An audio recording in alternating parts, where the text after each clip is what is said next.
Ready? Alright, so we're here with a Reggae Girl supporter. Talk to me about the game. How do you feel about it?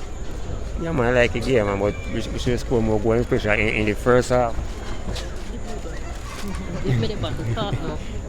That no. We should score more goals in the first half, and then we'll feel more confident at the next game on when Saturday. Yeah. Then we feel more confident. But one goal I win is a win still, you understand?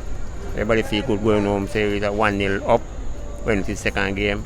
So I feel like we will have a bigger fight in Kingston. Yeah, man. Alright, what do you think went wrong for the girls? Why did it take so long for us to score the goal? I think the two-lane keeper is very good, Yeah, they have a very good keeper, yeah. Actually, when I give the girl of the game. Yeah. And keeper, yeah. Alright.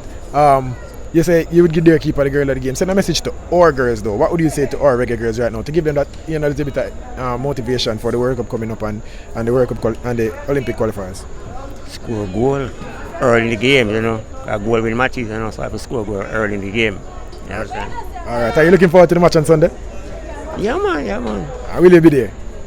No, I can't go so far. I have to work, I watch it on the TV. Alright, you have it from a Reggae Girls fan. Big up yourself. Every time.